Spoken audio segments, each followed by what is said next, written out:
Hi అండి, అందరికీ నమస్కారం. ఈరోజు మన ఛానల్లో సీజనల్గా దొరికే వాక్కాయలతో పులిహోర తయారు చేసుకుందాం.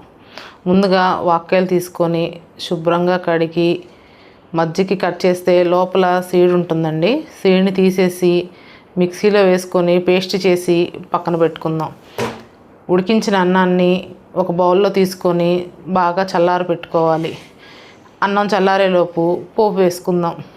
కళాయి తీసుకొని దాంట్లో ఆయిల్, పల్లీలు, మినప్పప్పు, పచ్చెనగపప్పు వేసుకొని బాగా వేయించుకుందామండి దోరగా.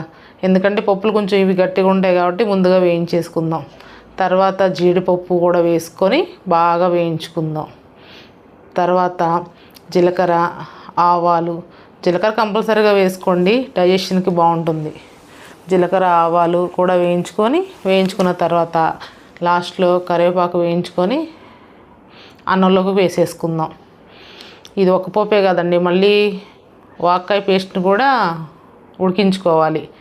మళ్ళీ ఆయిల్ వేసుకొని దీంట్లో పచ్చిమిర్చి, ఘాటు పెట్టుకున్న పచ్చిమిర్చి, ఘాటు పెట్టకుండా వేస్తేనేమో పేలిపోతాయండి. ఘాటు పెట్టిన పచ్చిమిర్చి, ఎండుమిర్చి వేయించుకొని అన్నంలో వేసేసుకుందాం. ఇప్పుడు మనం ముందుగా పట్టుకున్న పేస్ట్ ఉంది కదండి, అది ఆయిల్లో వేసి బాగా తిప్పుకుంటూ కలుపుకుంటూ వేయించుకోవాలి. అది వేగేటప్పుడే దాంట్లో కొంచెం పసుపు, అన్నానికి సరిపడా, పులిహోరకు సరిపడా పసుపు వేసేసుకొని ఈ వాక్కాయలో నీరు వస్తుంది, ఆ నీరు ఇంకిపోవడానికి కొంచెం సాల్ట్ వేసుకొని బాగా కలిపెట్టుకోండి.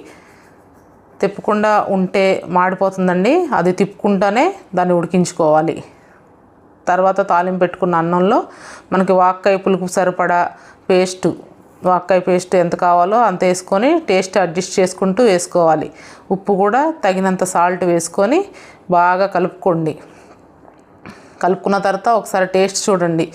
మీ పులుపు తగ్గట్టు ఇంకొంచెం కావాలంటే పేస్ట్ యాడ్ చేసుకోవచ్చు. సాల్ట్ కూడా కావాలంటే ఈ టైంలోనే యాడ్ చేసుకోవచ్చు. బాగా కలుపుకోవాలండి. కలుపుకున్న తర్వాత లాస్ట్లో కొత్తిమీర వేసుకుందాం. కొత్తిమీర పంట కింద తగులుతూ ఉంటే పులిహోరలో చాలా టేస్ట్గా ఉంటుంది. ఈ పులిహోరని మీరు ఒక్కసారి తయారు చేసుకున్నారంటే చింతపండు పులిహోర కానీ నిమ్మకాయ పులిహోర కొన్ని పనిచేయదండి, అంత టేస్ట్గా ఉంటుంది.